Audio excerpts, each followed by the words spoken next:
coup, donc je suis dans ma chambre, il est 10 h. J'ai déjà eu un cours que j'ai suivi dans mon lit. C'était vraiment difficile ce matin. Donc là, je vais aller me faire un petit café. Il fait super beau, donc je pense que je vais aller un peu dehors. Et puis voilà, tout simplement.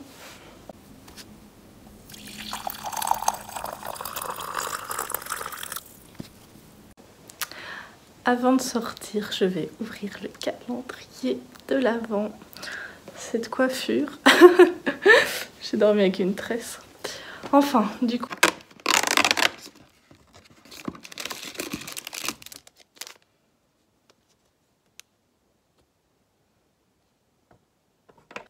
Alors, c'était vert jasmin, parfumé au jasmin. Donc voilà, ça j'aime encore assez bien, donc c'est cool. Il fait trop beau dehors, donc je vais en profiter un peu.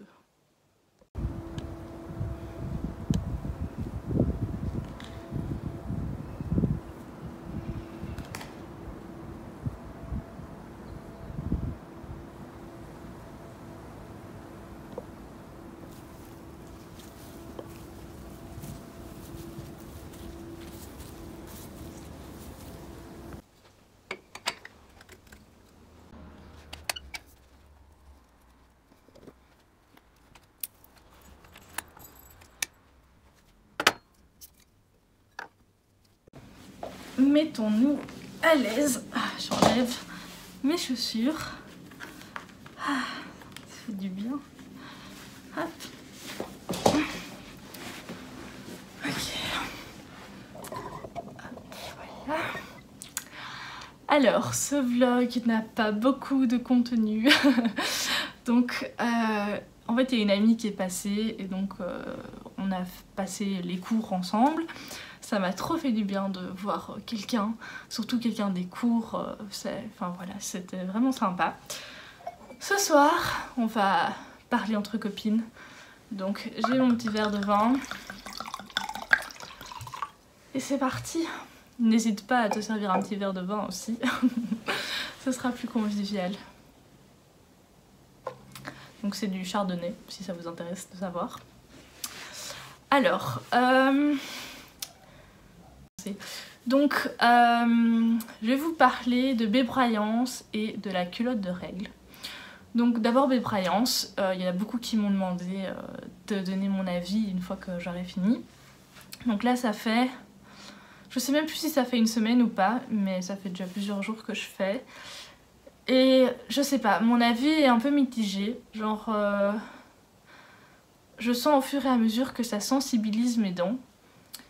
Et du coup ça me fait un peu peur, mais je sais pas si c'est une sensation de parce que je garde la mâchoire fermée pendant 30 minutes et que je serre, ou est-ce que c'est vraiment une sensibilisation de la dent quoi.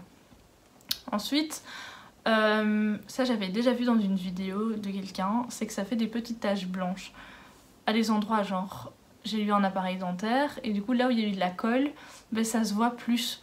Mais après c'est hyper subtil et genre c'est le genre de truc, tu bois un café, tu bois un truc et on voit déjà plus quoi. Genre c'est pas permanent, enfin j'ai pas l'impression. Ensuite j'ai pas pris des photos régulièrement, du coup c'est difficile de voir un avant-après. Et personnellement quand je regarde dans le miroir je vois pas vraiment de différence. Après il faut savoir que j'avais déjà fait un blanchiment l'année passée. C'était le même principe, donc voilà. Ensuite, franchement je sais pas, je crois que mes dents du bas sont un peu plus jaunes que celles du dessus. Donc j'ai essayé de mettre plus de produits en dessous. Mais je vois pas vraiment de différence quoi. Donc en fait c'est le genre de truc, c'est marrant à faire. C'est un petit truc en mode genre les dents plus blanches, etc. Je pense que ça peut fonctionner quand vous avez les dents assez jaunes. Mais si t'as déjà les dents plus ou moins blanches, ben en fait ça va. Enfin genre j'ai regardé par rapport... Enfin genre il y a un espèce de guide de couleurs, donc ça va de 1 à 14. Et je pense que moi je me suis situe genre au 3 quoi. Donc en soi ça va, enfin j'ai pas besoin d'un truc de taré. Et genre les trucs qui sont un peu décolorés, c'est genre des défauts de ma dent, genre ça peut pas éclaircir. Du coup bon je vais encore faire ce soir J'ai encore pas mal de produits, donc peut-être que je vais faire jusqu'à ce que le produit soit vide. Mais j'en ferai pas d'aussitôt quoi, parce que j'avoue que si ça sensibilise mes dents, je suis bof chaude. Ensuite, pour vraiment l'acte en tant que tel, c'est quand même un peu chiant. Enfin, genre, comme je vous avais expliqué au tout début, à la fin, genre, enfin, en fait, donc c'est vraiment, t'avales pas pendant 30 minutes. Et du coup, c'est la bave qui s'accumule. Et à partir d'un moment, ça devient très désagréable. Genre, limite, t'as envie de vomir. Enfin, genre, tu sens qu'il faut que tu recraches, quoi. En général, moi, ça arrive vers 20-25 minutes. Mais donc, j'ai jamais réussi à faire 30 minutes parce que c'est beaucoup trop long. Et à ce moment-là, j'arrive plus, quoi. Et du coup, c'est aussi, ça déshydrate. Enfin, ça déshydrate, quoi. Genre, après, j'ai super soif. Je me sens assoiffée. Donc, en soi, les 15-20 premières minutes, ça va. Et puis après, ça devient difficile, quoi. En soi, il faut pas se forcer, il faut garder entre 20 et 30 minutes. Voilà, moi j'arrive à garder 20 minutes, je garde 20 minutes. Je vais pas commencer à me mettre dans une... à être pas confortable juste pour quoi. Donc voilà. On s'hydrate un peu quand même. Du coup maintenant ce que je fais, c'est que je bois un grand verre d'eau avant de le faire. Et voilà, et enfin... En général, soit je regarde une série, soit je bosse un peu, mais bon, je préfère regarder une série comme ça, j'y pense, enfin, je suis moins déconcentrée. Du coup, une fois qu'on enlève l'appareil, il y a full salive, donc voilà, faut pas être étonné. Ouais, je sais pas trop quoi dire d'autre. Franchement, je suis pas convaincue, mais après, je sais pas, franchement, j'ai trop du mal. Il n'y a pas un changement flagrant, enfin... Dites-moi si vous avez vu peut-être une différence dans les vidéos, mais ça m'étonnerait, surtout la qualité de la vidéo, la lumière et tout. Enfin, même quand j'ai pris les photos, c'était des jours où il faisait beau et du coup, bah, mes dents paraissent super blanches. Mais c'est difficile de voir vraiment comment c'est vraiment. Enfin, la vraie teinte, quoi. Donc voilà, ça vous aide pas vraiment. Je pense que ça marche peut-être, mais il y a beaucoup de communication, de marketing derrière. Et je pense qu'il faut un peu se méfier, quoi. Enfin, c'est vraiment ce culte de la blancheur, de la beauté, des trucs. Je pense que déjà un bon détartrage chez le dentiste, ça fait déjà beaucoup. Et puis sinon, ouais, franchement, je sais pas. J'ai trop du mal à donner mon avis vraiment objectivement. Pour ma conscience, je vais continuer de le faire juste pour vraiment faire le truc à fond. J'essaierai peut-être de reprendre une photo demain, comme ça je vois quand même un peu s'il y a un avant-après peut-être. Du coup, si je le fais, je vous mettrai dans la vidéo de demain, du coup. Donc voilà, c'est tout pour ce sujet-là. Pour les culottes de règles, donc comme vous savez, j'ai mes règles.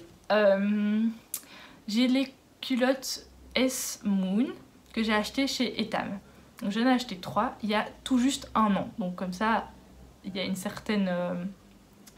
Enfin, il y a du vécu, quoi. Donc j'ai un bon recul sur le sujet, sachant que c'est un peu genre la tendance du moment, tout le monde adore, mais tout le monde a testé ça 2 fois, donc voilà. Donc moi, je suis une convaincue à 100%, je repasserai jamais à autre chose. Par contre, mes culottes commencent à être usées, quoi. En fait, ça, je sais pas comment expliquer, mais les bordures commence à se décoller, mais c'est pas en train de tomber en lambeaux, mais c'est un peu en train de se décoller. Ça change rien à l'efficacité, mais faut le savoir, quoi. Et j'avoue que quand je vois toutes les nouvelles culottes qu'il y a sur le marché, ça me donne envie de réinvestir dans des culottes plus jolies, mais en soi, je sais que ça sert à rien, parce que celle que j'ai, c'est très bien, et quand j'ai mes règles, enfin, je m'en fous d'être super sexy, enfin, genre, voilà, quoi. Après, c'est vrai que le fait de voir toutes ces différentes marques qui sortent et tout, ça me donne envie. Peut-être que avant, si j'avais su que ça allait avoir une ampleur pareille, j'aurais peut-être attendu de mieux choisir, quoi. Parce que là, j'ai juste pris les premières qu'il y a chez Etam. Après, elles sont très bien. J'en ai 3, donc 2 bleus foncés et une noire. Et c'est des culottes, enfin, on dirait un peu des bas de maillot, quoi. Genre, c'est... Et en soi, le niveau efficacité... il n'y a aucun problème, genre j'ai jamais eu de fuite ou quoi que ce soit. Pour les odeurs, je dirais pas qu'il y en a pas, genre ça n'absorbe pas l'odeur, enfin genre, mais c'est pas très fort non plus. Après, niveau pour la nettoyer, Comme je vous avais déjà dit dans l'autre vidéo sur le sujet, je nettoie dans la douche ou dans l'évier. Oui, je sais pas trop quoi dire de plus. C'est assez facile en soi, hein, donc je nettoie le soir. Si j'ai vraiment la flemme, je laisse dans l'évier. Comme il y en a 3, j'en mets une la journée, je la nettoie au soir, j'en ai une deuxième pour la nuit. Et du coup, il y en a une troisième, genre au cas où, quoi, parce qu'en soi, ça a le temps de sécher en 12 heures. Donc voilà, donc parfois, si j'ai vraiment la flemme, je la nettoie pas encore, certes. Là d'ailleurs, si je peux être honnête, c'est la culotte de hier soir, donc j'ai gardé 24 heures. C'est pas ouf, je devrais peut-être changer plus souvent, mais comme j'ai quasi pas eu cette nuit, je me dis ça sert à rien de changer en fait. Souvent la nuit j'ai pas, donc je garde la même. Donc voilà, ça c'est à vous de voir si vous aimez bien changer de culotte souvent ou si ça vous dérange pas, parce qu'en soi elle est pas sale du coup, comme j'ai pas eu de perte durant la nuit. Ensuite, que dire de plus? Niveau prix, je pense que vous êtes un peu au courant, c'est genre 90 € pour 3. Du coup, c'est là aussi où je voulais en venir, c'est que si t'en achètes que 3 et que ça tient, je sais pas, 10 ans, mais c'est hyper rentable. Moins rentable que la cup, évidemment, mais ça reste rentable. Mais si tu commences à en racheter des nouvelles parce que tu trouves ça plus beau et tout, niveau rentabilité, c'est plus vraiment ça, quoi. Après, je pense que tout dépend de votre point de vue. Genre, si c'est vraiment un point de vue écologique, si tu veux avoir 10 culottes, tu peux avoir 10 culottes. Si tu le fais vraiment pour l'économie, 3 culottes, c'est déjà beaucoup, enfin ça coûte cher, donc mais après c'est rentable sur le long terme, et donc tu vas pas en acheter 10 parce que c'est pas le but. Du coup, voilà, c'est un petit point. Maintenant je me dis, bon, je peux m'en offrir une autre, une ou deux en plus, pour un peu varier, voilà, c'est toujours les mêmes, ça fait 1 an que je les mets, donc ça fait 12 fois quoi, en plus, comme, enfin bref, vous avez compris. Donc voilà, c'est après je m'y connais pas hyper bien dans les autres marques, j'avoue que là pour Etam c'est la facilité, parce qu'il y a un Etam tout près de chez moi, donc voilà, on se réhydrate.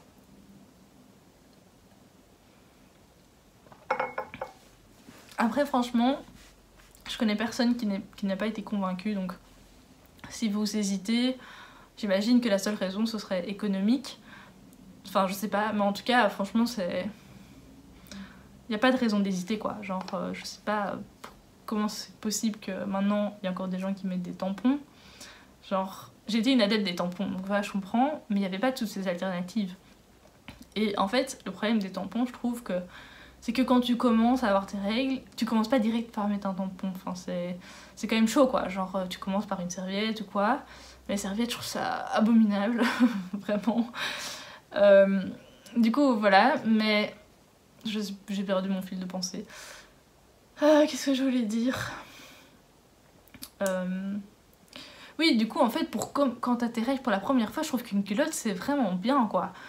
Après, bon, tu grandis, du coup, voilà, il faudra sûrement en racheter. Mais bon, moi, là, j'ai pris une taille M. Je les ai achetées il y a 1 an. Depuis ce moment-là, j'ai pris pratiquement 10 kilos. Elle marche, je rentre encore très bien dedans, donc...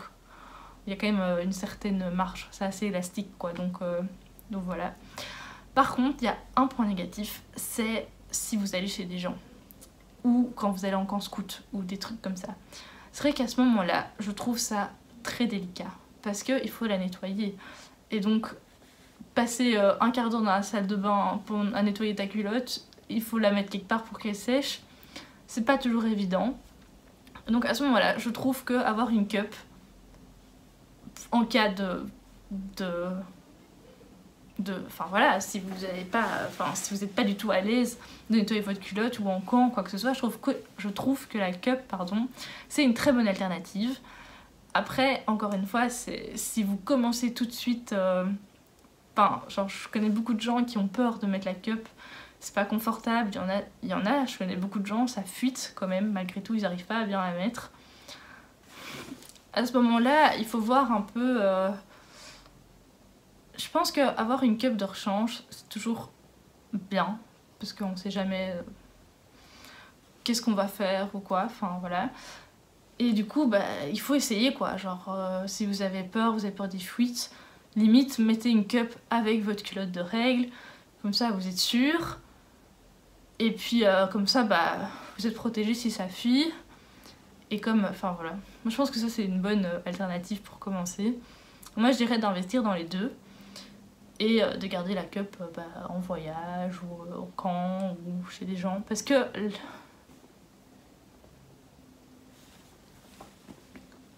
l'avantage de la cup, c'est qu'il n'y a vraiment pas de déchets quoi. Et il y a pas de... Genre tu dois juste la nettoyer et puis tu peux la remettre dans ton petit pochon. Enfin genre c'est très très très discret, c'est ça que je veux dire. Une culotte, bon bah comme il faut la nettoyer, c'est un peu moins discret.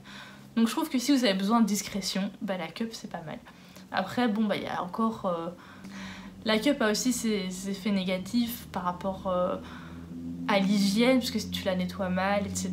Puis il y a des gens qui veulent la nettoyer à chaque fois à l'eau, et parfois bah genre si t'es à l'école ou au bureau ou un truc comme ça, tu vas pas nettoyer dans l'évier.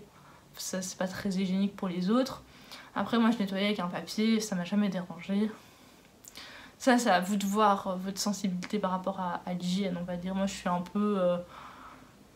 voilà, je me dis, enfin, il faut pas être taré quoi, enfin, bon, c'est mon avis, hein. Je dis pas que les gens qui sont hyper hygiéniques sont tarés, pas du tout, mais moi j'ai toujours été un peu, voilà, j'ai jamais eu de problème, je fais pas n'importe quoi avec mon corps, mais bon, enfin, nettoyer avec du papier pas à l'eau, c'est pas très très grave de temps en temps, donc voilà. Après, bon, moi j'ai terriblement peur du choc toxique, du coup c'est aussi pour ça que je suis passée à la culotte de règles. Voilà, bon. Il y a plein d'articles sur le sujet, je trouve que j'ai même entendu que ça passait au journal, donc enfin, la parole commence à vraiment s'élargir sur le sujet et c'est bien. J'en avais fait jusqu'à 15, du coup il fallait que je fasse la suite. J'ai vu qu'apparemment la vidéo d'aujourd'hui bug encore, c'est très chiant. Je sais pas du tout qu'est-ce que je vais faire franchement.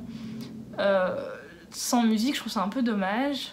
Mais bon du coup je ferai sans musique, mais j'aime bien les plans sans musique parfois, genre en accéléré. Du coup c'est un peu badant. Apparemment c'est dans les transitions, donc peut-être si je mets que des transitions genre simples, peut-être qu'il y aurait plus.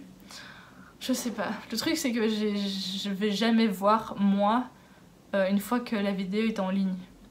Du coup c'est toujours des gens qui me disent voilà ta vidéo a bugué. Mais j'ai vraiment trop la flemme de toujours aller voir. Du coup, je devrais peut-être le faire, mais bon... je sais pas, tant pis. Au pire, je me dis... c'est pas très grave, quoi. Bref. Bon, ben du coup, voilà. Merci d'avoir regardé ce petit vlog papote. J'espère que tu vas profiter d'un bon petit verre de vin. Et je te dis à demain. Bisous!